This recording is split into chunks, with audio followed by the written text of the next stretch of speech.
Good morning. My name is Maria, and I will be your conference facilitator today. At this time, I would like to welcome everyone to Danaher Corporation's fourth quarter 2020 earnings results conference call. All lines have been placed on mute to prevent any background noise. After the speaker's remarks, there will be a question and answer session. If you would like to ask a question during that time, simply press star, then the number 1 on your telephone keypad. If you would like to withdraw your question, please press the pound key on your telephone keypad. I will now turn the call over to Mr. Matt Gagino, Vice President of Investor Relations. Mr. Gagino, you may begin your conference. Thanks, Maria. Good morning, everyone, and thanks for joining us on the call. With us today are Reiner Blair, our President and Chief Executive Officer, and Matt McGrew, our Executive Vice President and Chief Financial Officer.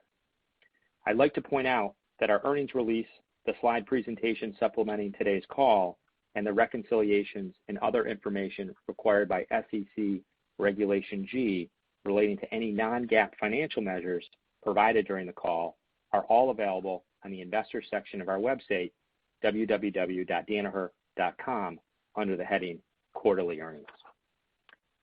The audio portion of this call will be archived on the Investors section of our website later today under the heading Events and Presentations and remain archived until our next quarterly call. A replay of this call will also be available until February 11th, 2021. During the presentation, we will describe certain of the more significant factors that impacted year-over-year performance. The supplemental materials describe additional factors that impacted year-over-year performance. Unless otherwise noted, all references in these remarks and supplemental materials to company-specific financial metrics refer to results from continuing operations and relate to the fourth quarter of 2020, and all references to period-to-period increases or decreases in financial metrics are year-over-year. We may also describe certain products and devices which have applications submitted and pending for certain regulatory approvals or are available only in certain markets. During the call, we will make forward-looking statements within the meaning of the federal securities laws, including statements regarding events or developments that we believe or anticipate will or may occur in the future. These forward-looking statements are subject to a number of risks and uncertainties, including those set forth in our SEC filings, and actual results might differ materially from any forward-looking statements that we make today. These forward-looking statements speak only as of the date they are made, and we do not assume any obligation to update any forward-looking statements except as required by law. As a result of the size of the Cytiva acquisition and its impact on Danaher's overall core revenue growth profile, we are presenting core revenue on a basis that includes Cytiva sales. References to core revenue growth include Cytiva sales in the calculation of period-to-period sales growth, comparing the current period Cytiva sales to the historical period Cytiva sales prior to the acquisition. With that, I'd like to turn the call over to Reiner. Well, thanks, Matt, and good morning, everyone. Before we go through our fourth quarter and 2020 financial results, I wanted to take a moment and reflect back on the past year.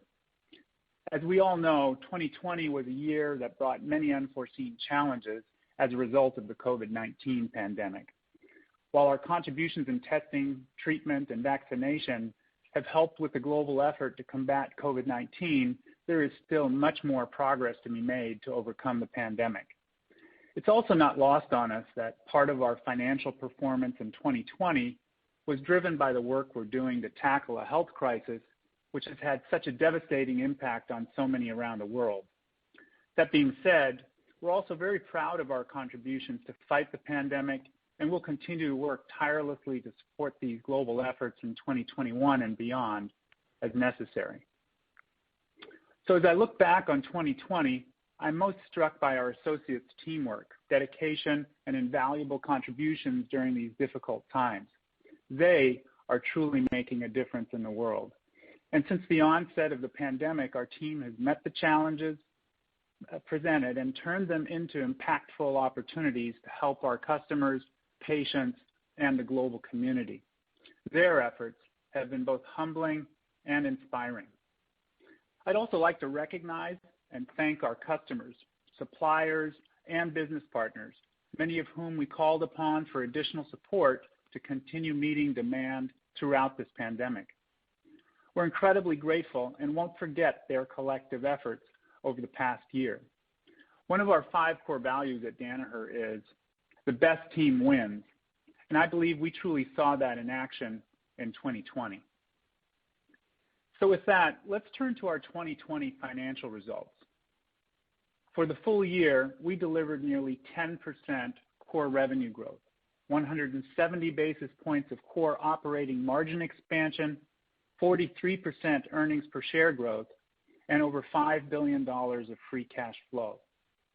We also closed the largest acquisition in our history, welcoming the Cytiva team to Danaher in March of last year. Cytiva is a global leader in bioprocessing and has played a major role in supporting the development and production of COVID-19 vaccines and therapeutics. In 2020, the business generated more than 25% core revenue growth and over $4 billion of revenue. We couldn't be more pleased with Cytiva's early results, all driven by a highly talented, engaged, and innovative team that has embraced the Danaher Business System. So now let's take a closer look at the fourth quarter results. We generated $6.8 billion of sales with 15.5% core revenue growth and believe we continued to capture market share across many of our businesses through accelerated investment in new product innovation, enhanced commercial execution, and by deploying new customer engagement techniques during the pandemic. COVID-related revenue tailwinds contributed approximately 1,200 basis points to core revenue growth, while our underlying base business was up approximately 3.5%. Geographically, we saw broad-based and consistent revenue growth during the quarter. Developed markets were up mid-teens, with similar growth in both the U.S. and Western Europe. High-growth markets were up low double digits, driven by another excellent quarter in China.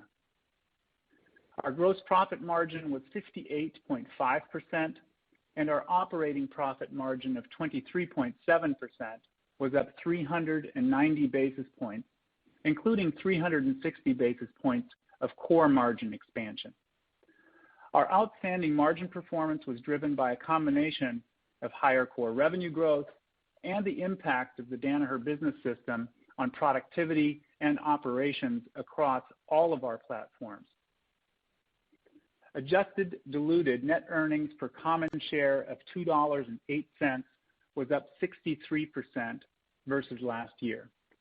We generated $1.9 billion of free cash flow in the quarter and $5.4 billion for the full year, up 134% and 79% respectively. Our free cash flow to net income conversion was 149% for the full year and marks the 29th consecutive year this figure has exceeded 100% for Danaher. The combination of our cash flow generation and strong balance sheet gives us more degrees of freedom earlier than anticipated after the Cytiva closing and positions us well to actively pursue strategic M&A opportunities. Given our strong margin and cash flow performance, we took the opportunity to accelerate investments in high-impact growth initiatives across Danaher, including innovation and collaboration projects. We're also expanding production capacity at Cepheid, Cytiva, and Pall Biotech to support increasing demand for COVID-related testing and treatments while positioning the businesses for continued long-term growth.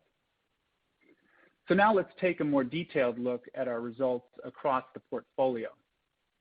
Life Sciences reported revenue increased as a result of the Cytiva acquisition, with core revenue up 18.5%, led by core growth rates of 30% or more at Cytiva, Pall Biotech, Beckman Life Sciences, and IDT. We continued to see strong demand from our biopharma customers during the quarter, and our non-COVID related biopharma business was up double digits. And we also saw an acceleration in activity focused on COVID-19 vaccines and therapeutics. We also saw customers building out their genomics and automation capabilities to support the development and production of COVID-related tests and treatments. In our more instrument-oriented life science businesses, order trends and installations improved as academic and research labs continued to reopen. SCIEX benefited from this uptick in activity and delivered mid-single-digit core revenue growth in the quarter, fueled by demand for new products such as the 7500 Triple Quad and the Echo MS. Moving over to diagnostics, reported revenue was up 23.5%, with core revenue up 21.5%, led by more than 100% core growth at Cepheid, driven by elevated COVID-19 testing demand and Gene Expert Systems placements. Cepheid achieved a significant milestone in December, surpassing $2 billion in annual revenue just 1 year after hitting the $1 billion mark. It's a tremendous accomplishment by a fantastic team. Radiometer and Leica Biosystems, our acute care and pathology businesses, both delivered high single-digit core revenue growth. Declines at Beckman Coulter Diagnostics moderated as elective procedures and wellness checks steadily resumed through the quarter. Moving to our environmental and applied solutions segment, reported revenue was up 2% and core revenue was up 1%. Our water quality platform delivered low single-digit core revenue growth, and product identification was down slightly. Across our water quality businesses, we saw solid demand for our consumables and chemistries as we continued to support customers' day-to-day mission-critical water operations. Equipment declines moderated as more customer facilities got back up and running, and by end market, municipal activity and projects continued to resume, and industrial declines moderated. ChemTreat delivered its 52nd consecutive year of core revenue growth in 2020, an impressive accomplishment in any year, but even more so given the unprecedented challenges presented by the pandemic. Across our water quality platform, the team's focused execution, combined with our innovative offering and the positioning of our portfolio, enabled the water quality platform to achieve positive core revenue growth for the full year. At our product identification platform, positive results in our marking and coding businesses were offset by moderating declines in packaging and color management. Consumables and services held up well globally as we continued to help customers keep their essential businesses operating through the pandemic. So with that as context for what we saw by segment during the quarter, let me give you some color on the trends we're seeing across our end markets and geographies. Customer activity around the world remains broadly consistent with what we saw back in October and through the fourth quarter, and we expect this relative stability to persist near term. Despite rising COVID infection rates and new targeted lockdowns in certain regions, customers are adapting to working in this new pandemic environment, and we have not yet seen a material impact on demand. Within life sciences, COVID-19 vaccine and therapeutic activity continues to drive record bioprocessing demand.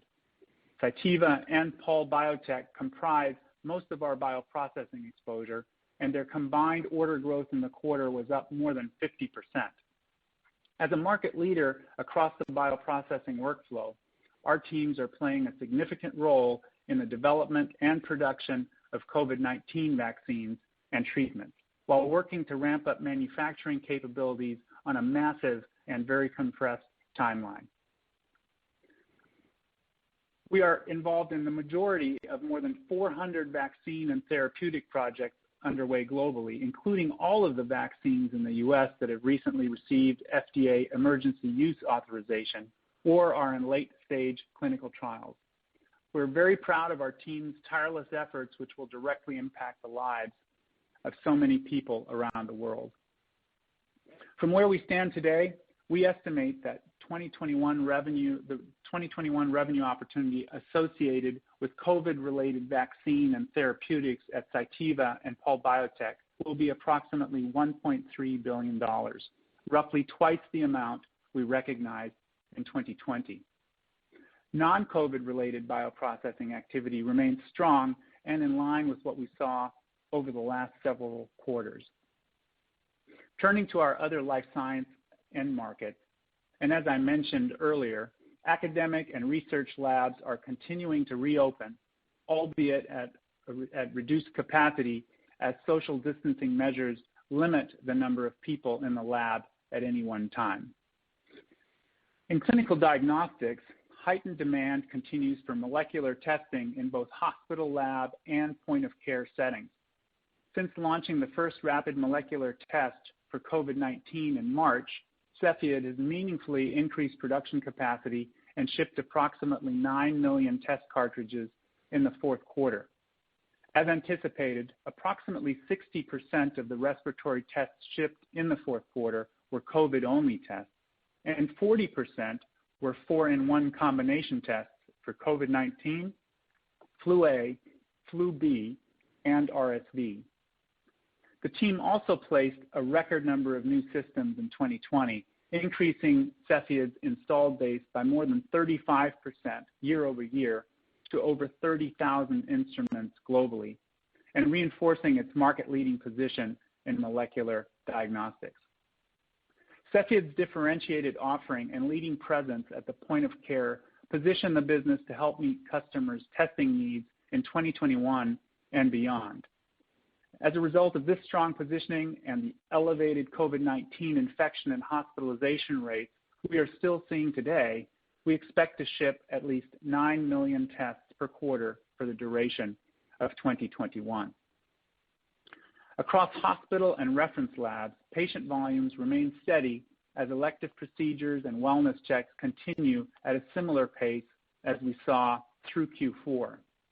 We're closely monitoring patient activity in areas that have recently implemented new lockdowns, but we've not seen any material impact at this point.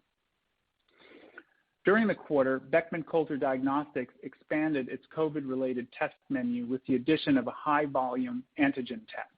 This automated test is designed to run on Beckman's immunoassay analyzers and can help address the challenges associated with scaling up antigen testing to make higher volume mass testing possible. Beckman's automated antigen test is another important addition to our COVID diagnostics offering and a testament to the Beckman team's strong cadence of innovation, having launched 6 new COVID-related tests in as many months. Finally, in the applied markets, consumables remain solid as customers sustain essential business operations like testing and treating water and safely packaging food and medicine.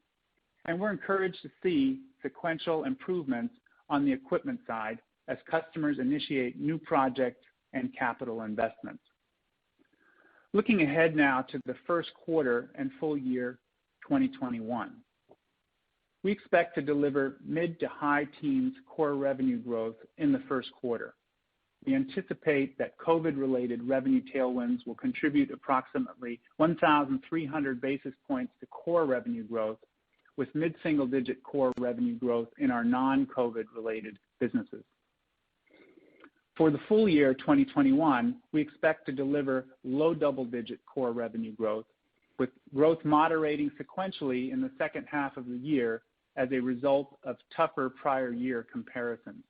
We anticipate that COVID-related revenue tailwinds will contribute approximately 500 basis points to core revenue growth for the full year, with mid to high single-digit core revenue growth in our non-COVID-related businesses. So to wrap up, 2020 was an exceptional year for Danaher. Our team took the challenges presented by the pandemic and turned them into opportunities to support customers across all of our businesses and also directly contribute to the fight against COVID-19. We're all humbled by our associates' efforts and believe that Danaher's future is bright thanks to their dedication. 2020 was also a transformative year for Danaher with the addition of Cytiva. This was one of several strategic portfolio moves we have made over the last few years to build a better, stronger company and establish Danaher as a global science and technology leader. Looking ahead, We believe the combination of our talented team, excellent portfolio of businesses, and strong balance sheet, all powered by the Danaher Business System, position Danaher to outperform in 2021 and beyond. So with that, I'll turn the call back over to Matt. Thanks, Reiner. That concludes our formal comments. Maria, we're now ready to take questions. As a reminder, ladies and gentlemen, if you wish to ask a question, simply press star, then the number 1 on your telephone keypad. If at any point your question's been answered, you may remove yourself from the queue by pressing the pound key. Our first question comes from the line of Tycho Peterson of J.P. Morgan. Hey, good morning. Nice quarter. Reiner, I'm curious if you could talk about the sustainability of the Pulse Cytiva order book, as you lap tougher comps. I know you talked about the $1.3 billion in revenues tied to COVID vaccines, but question is more on kind of the order book and then timelines for the manufacturing capacity expansion you alluded to.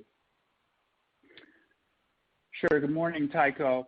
So in terms of the sustainability of the order book, the way we're thinking about this, and we've mentioned this at J.P. Morgan as well, is we're looking at a backlog here of about $1 billion coming into the first quarter, and we expect the total year to have COVID-related sales of about $1.3 billion, and that's really based on the approved vaccines that we see out there in the marketplace, as well as the volumes that we see related to clinical trials as it relates to other vaccines. So we think that we have good sustainability and strong backlog here to be able to make sure that we cover that $1.3 billion. Additionally, in coming back to your capacity point, we have been expanding capacity continuously. Even prior to the close of the transaction, we had agreed with GE to continue capacity expansion. We have then, after the close, continued to invest, whether that's at Cytiva, Pulse Biotech, or elsewhere, in order to make sure that we're able to meet our customers' demand. And that will continue to occur here through the year 2021 and beyond.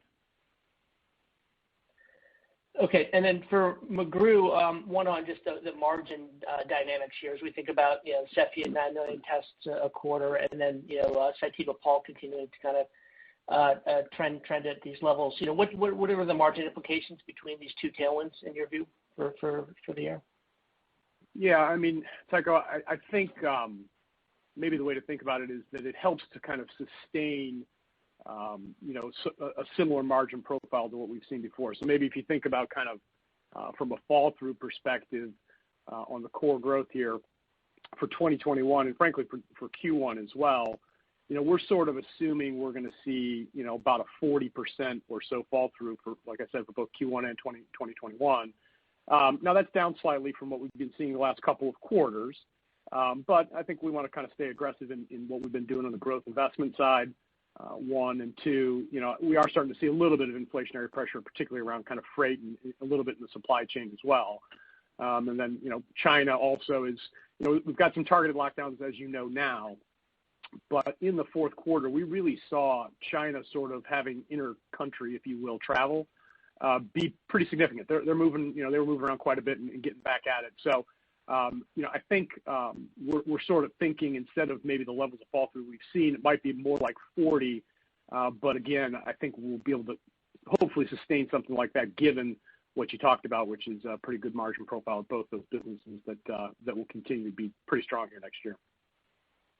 Okay, and if I could ask one more before I hop off, just on M&A, Reiner, it seems like you're telegraphing, a desire to do something more meaningful. And any incremental color you could provide on, willingness to do a larger transaction and any, framework you can talk about? It's great to be able to talk about M&A here in January of 2021, having just closed the Cytiva deal. And no question, between the better performance that we've seen out of Cytiva, as well as the equity raise that we've done and the free cash flow that we've seen, we definitely see more degrees of freedom here earlier than we've had. But, we still have work to do here with Cytiva, standing them up as an operating company, and we'll always be in the game, but likely more focused on smaller to mid-sized deals here for now. Okay, thank you. Our next question comes from one of Derek DeBrun of Bank of America. Hi, good morning. Good morning, Derek. How are you? Good. So I guess just following up on Tycho's question on the margins and just sort of thinking about the bottom line. I mean, you didn't give an EPS guidance for 2021, but I mean, is there any reason to think that something in that $1.90 to $2 range on a quarterly basis isn't sustainable for the rest of the year? Well, I mean, I think I'd probably, Derek, I think I'd kind of go back to take your 40%, VCM and the fall through and, whatever revenue assumptions you sort of put in. I think the math will kind of take care of itself on it. Okay. And just sort of looking at some of the,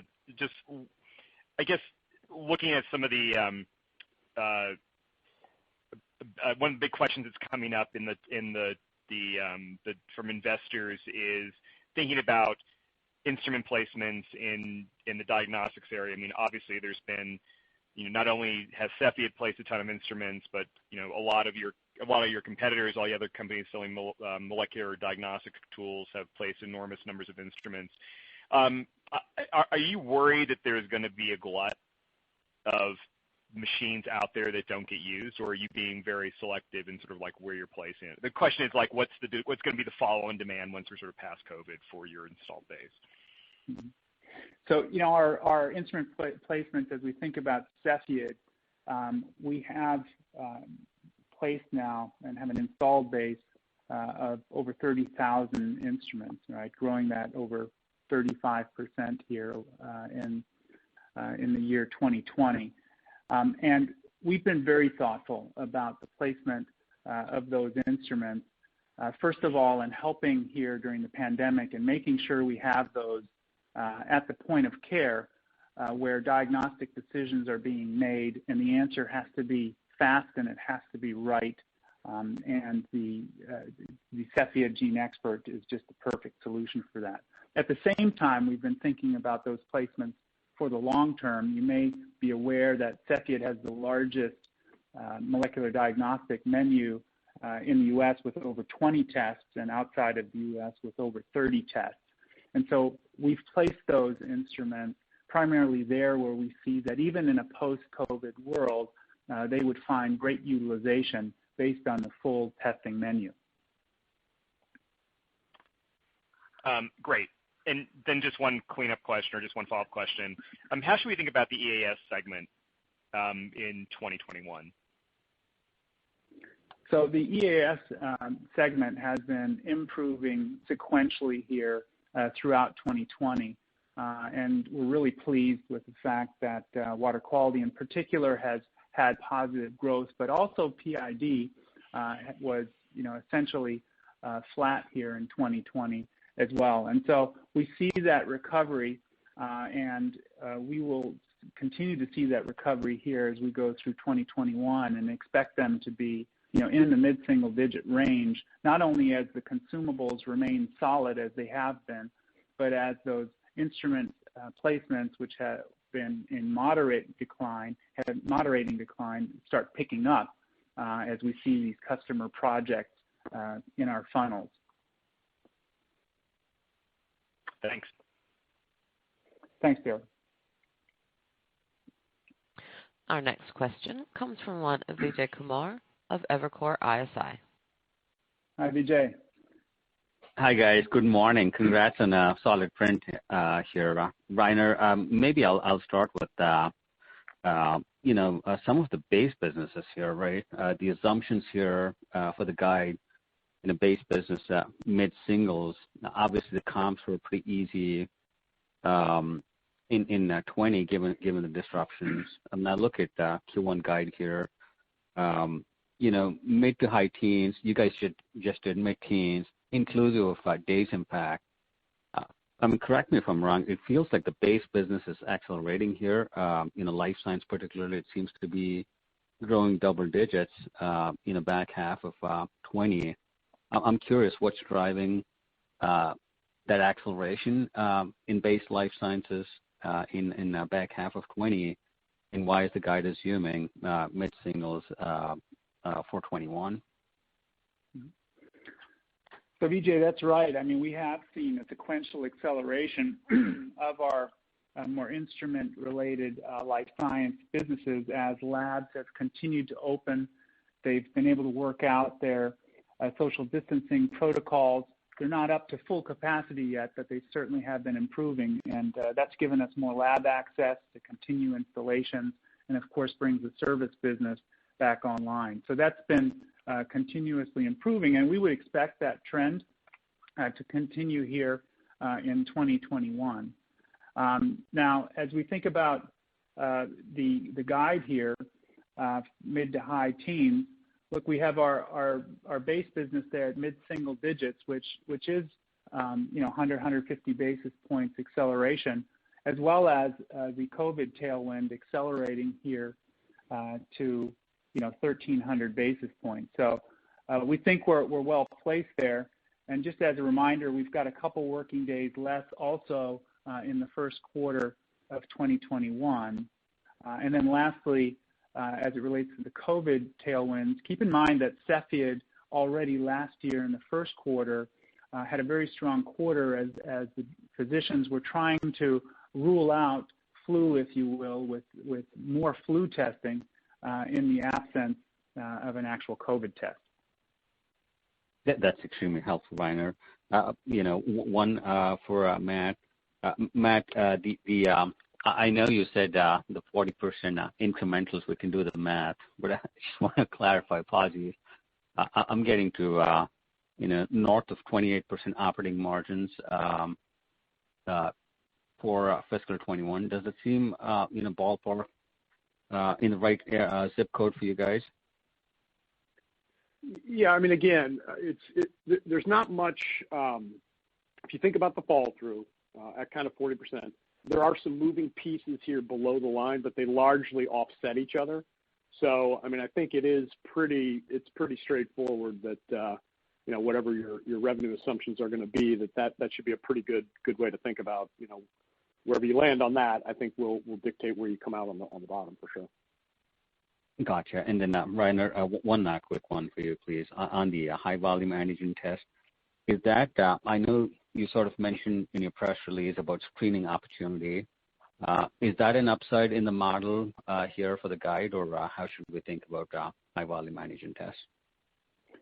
So the high-volume antigen test, you're right. We just launched that here in December, and in fact, that will be available on our installed base of about 16,000 instruments. So it is a broadly applicable test for us here in our installed base at Beckman.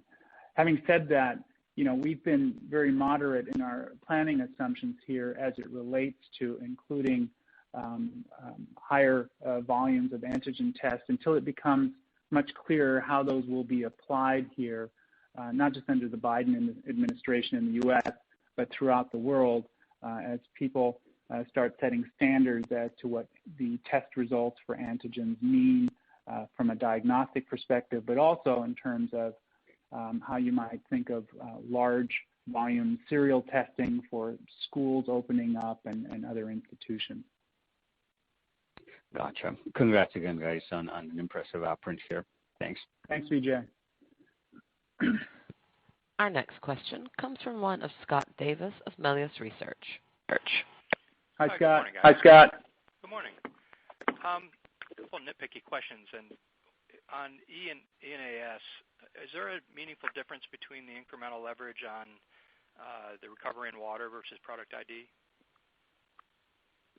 Not really, Scott. Those businesses are pretty similar from a fall-through perspective.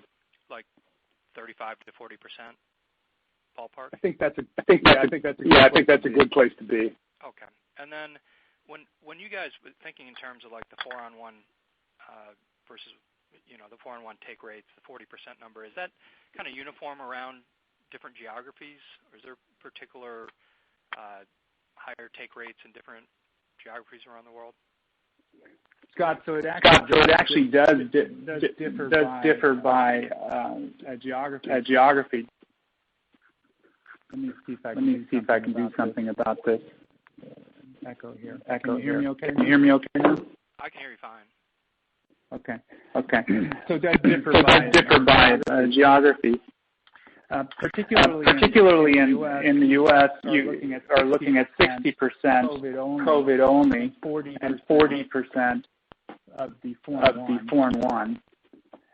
In Asia, in fact, there's a real preference for the COVID only test as the flu is just not as prevalent there and as seasonal.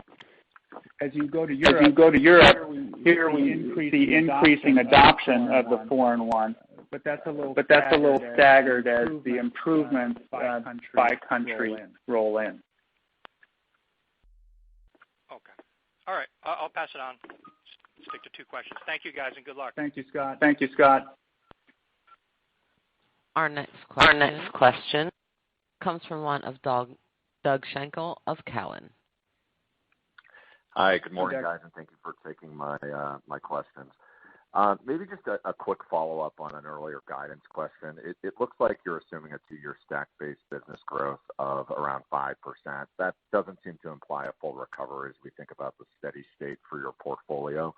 So just to be clear, and I think we know the answer to this, but I just want to confirm. It seems like the philosophy for this year embeds some assumption for continued recovery in line with recent trend and based on backlog, but not a full reopening over the course of the year.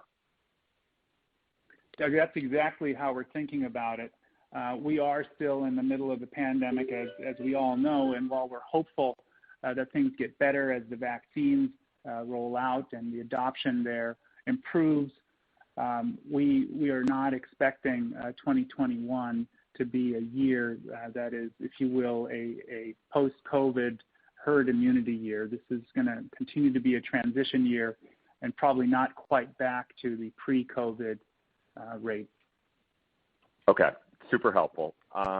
Pivoting quickly back over to Cepheid. I believe, Reiner, that you said that guidance assumes Cepheid should continue to sell around 9 million assays per quarter in 2021. It doesn't seem like that's reflecting any potential capacity increases. I just want to make sure that's the case, and if so, why? And then, kind of building off of that, is the expectation that the mix of kind of COVID only and 4-in-1 tests will remain kind of in that 60-40 ratio? Okay, so let's start with the first one.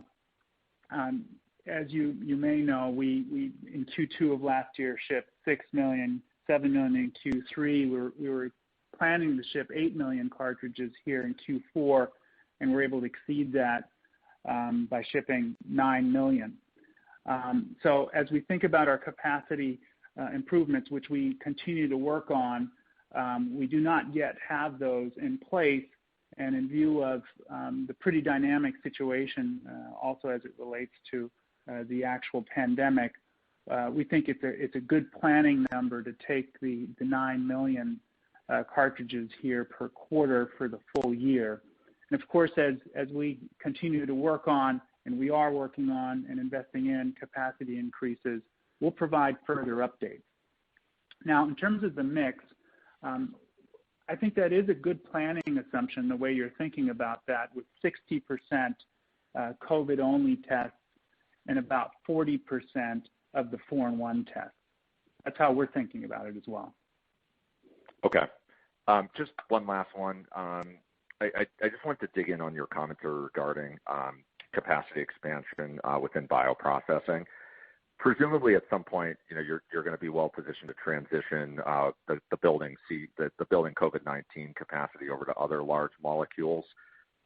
You were building that out even in advance of the pandemic, as you mentioned in your prepared remarks. So, do you think that bioprocessing revenue can be sustained at 2021 levels, even when we look forward to the day where vaccine and therapeutic tailwinds related to COVID-19 abate. Do you think there's an air pocket, or is sustainable demand and trends enough to support revenue at least at 2021 levels? Well, we look at that pipeline of drugs that are and vaccines, so therapeutics and vaccines that are not COVID related as well, and it's chock full. It continues to grow, and that business has been very, very solid. So there's a couple things here, Doug. One, we expect that pipeline to be very relevant to the capacity that's being created today. In fact, many of our investments are merely pulling forward things that we had planned for several years down the road. That's kind of one point. But the second point is that it also looks as though vaccine manufacturing will be with us for some time, not only as it relates to COVID, but as you think about the bolus of investment that has now gone into biotech companies that are looking at new vaccine technologies to get at diseases where we've yet to develop vaccines. We do see increasing number of projects there as well. So as it relates to this incremental capacity, we feel really good about where we're positioned. We've got the right portfolio, and we think our utilization is going to be very strong. Okay, thanks very much. Sorry, Matt. just to give you a little bit of color around kind of the capacity side, and maybe tying that back to how we're thinking about the sustainability of what we're seeing today. I mean, I think as Reiner said, as everything he just kind of laid out, when you think about what we've seen in the core base biopharma business, we've seen the last 3 or 4 quarters here where we've got a low double-digit core, kind of core growth. And that's even probably a little bit above where it was a couple of years ago, given everything Reiner just said. Then when you put on top of that, what we've seen here on the vaccines and therapeutics, still a lot of unknowns obviously going forward, but you're looking at as we talked in Q2 and Q3. I mean, the order growth at Cytiva was well north of 50, and it was north of 50 again in Q4. So I mean, I really think we've got a good sustainability as we head into 21. Given the backlog, given what we saw in order growth in Cytiva in Q4, and given the base business sort of, going, low double digits.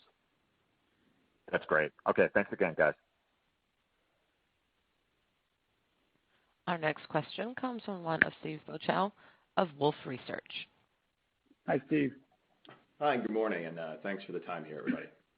I actually wanted to rewind almost all the way back to the beginning of your prepared remarks, Reiner, and a point that you made about accelerating investments in innovation and collaboration. It's one of the sort of high-quality problems that has emerged for companies that are part of the solution around COVID. I wonder if you could talk us through how you've gone about identifying areas to make those investments, and if you could flag for us any particular areas of emphasis, I'd really appreciate it, and I do have one follow-up. Thanks, Steve. So the way we've been thinking about these growth investments is very broad across our portfolio. We've always looked at this as an opportunity to strengthen our capabilities and exit the pandemic stronger than we entered, whether that's in businesses that have that are benefiting from COVID tailwinds, or businesses that are not in that particular application. And so what we do is we work together with our teams to identify where the most attractive projects are, not just on a return perspective here in the near term, but also strategically positioning us for competitive advantage, and then we will invest aggressively in those. And that's been the case here for several quarters now. So we'll continue to do that.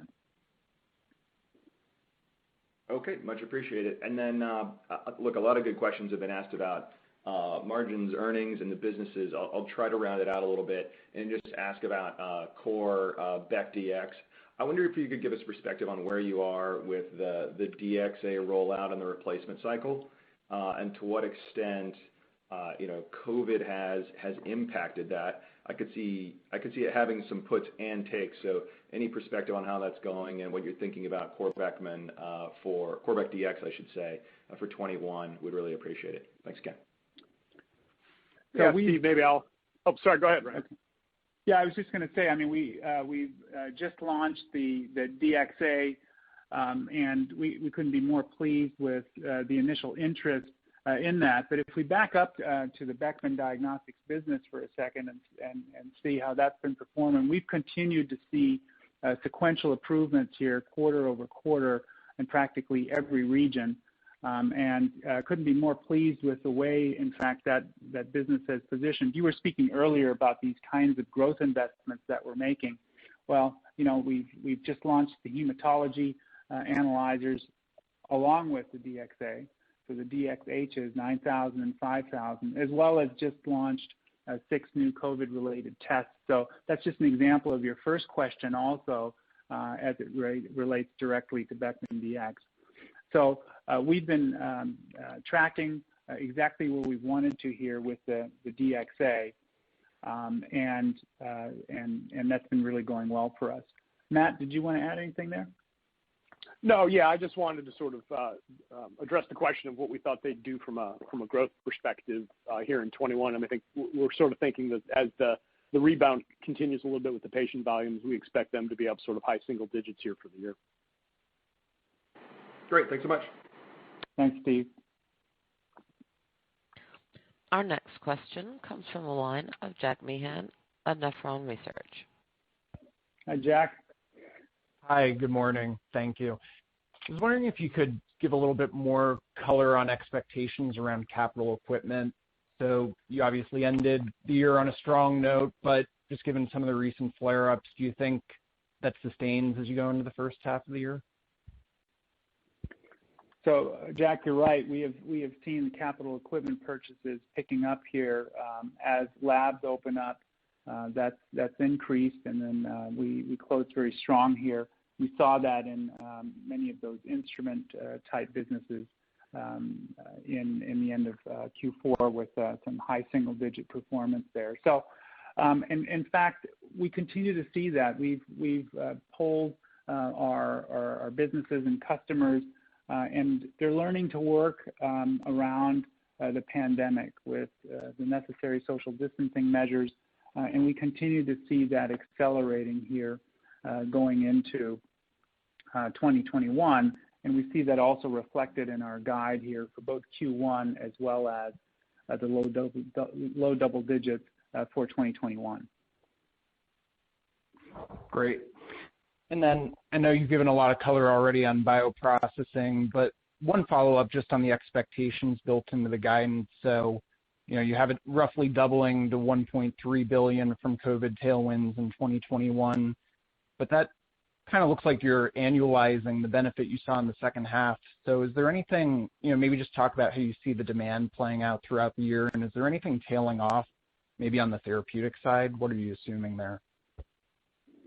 So as we think about the bioprocess order book, recall that we had orders growth at Cytiva and Pall Biotech of over 50% here in Q4, and that was a further acceleration from what we had seen. And we expect that acceleration here to continue. So our backlog position is really strong. We entered the year with $1 billion and are confident that $1.3 billion of revenue are really solid.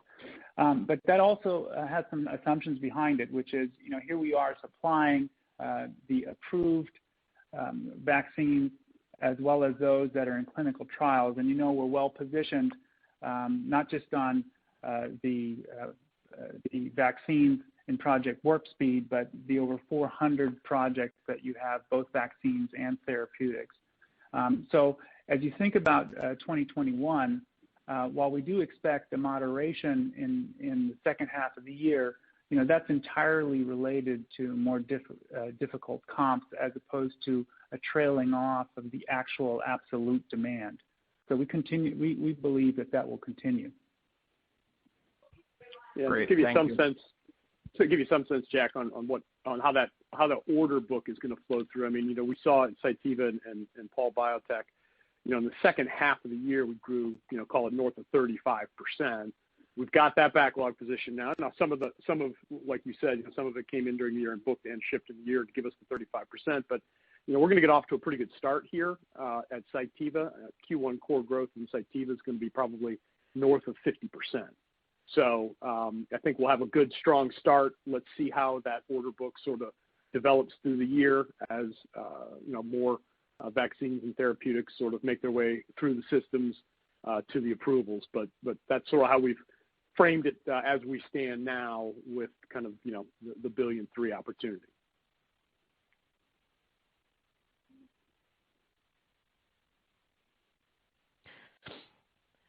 And ladies and gentlemen, we have time for one more question. Our final question comes from the line of Patrick Donnelly of Citi. Hi, Patrick. Great. Good morning. Appreciate it. Hey, Ryan, how are you? Thanks for squeezing me in here. Maybe just a quick one, more high level, on a geographic basis. China, I think, was low double digits in the quarter on a core growth basis. Can you just talk about the pace of the recovery there? Which markets are growing strongly, and then also just the expectations kind of baked in for 21 on that front. Sure. So as you say, we did see a very nice recovery in China here, both in Q4 as well as what we're planning here going forward. So low double digits in China in 2020, and that's really across the businesses. So we saw that both in our life science and diagnostics businesses as well as in EAS, as China has really ramped here, not just in the healthcare sort of related businesses, but also in the applied markets. Now, as you look forward to 2021, starting with Q1, we expect our businesses to be over 50% in China in terms of the growth in Q1. So really getting out of the gates there very strongly. Of course, they had a lower comparison there in Q1 of 2020. And as we think about the full year, we really see China in the mid-teens. So very solid performance, very strong recovery after a full year, which really came in at the low single digits. So 2020 China, low single digits, 2021 mid-teens speaks to a strong recovery there. Okay, that's helpful. And then maybe just one more on Cepheid. I know it's been touched on a few times, but I guess as you think about kind of the sustainability of that $9 million a quarter, how are you thinking about the overall, I guess, COVID testing market in the back half? Are you assuming that shrinks and Cepheid gets a bigger piece? And then on the back of that, do you see point of care, becoming more and more important as we go here, and maybe this ends up being a positive inflection point for this as a piece of the market on the go forward? Thank you. Sure.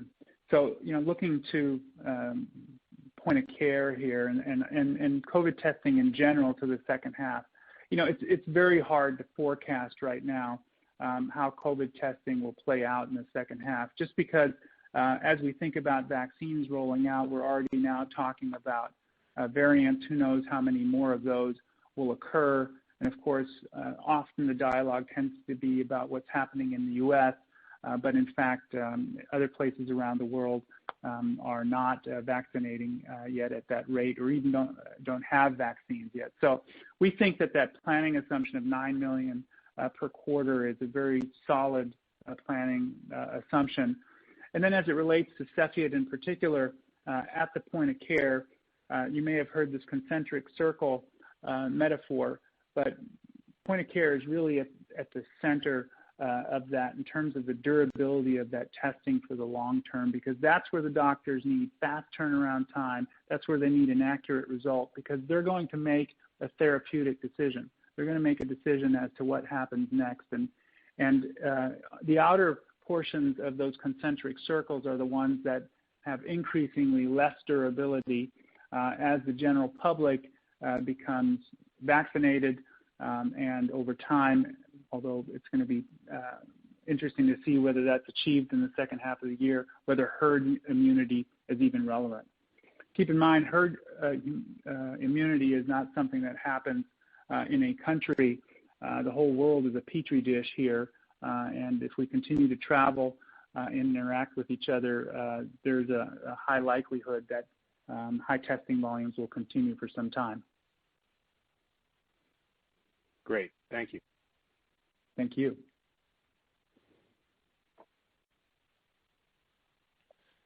And that was our final question. I'd like to turn the floor back over to management for any additional or closing remarks. So thanks everyone for joining us. Oh, go ahead. Go ahead, Matt. Thanks, Reiner. Thanks, Matt. Thanks everyone for joining us here today, and we're around all day for questions. Thanks, everybody. Thanks, Maria. And thank you, ladies and gentlemen. This does conclude today's conference call. You may now disconnect.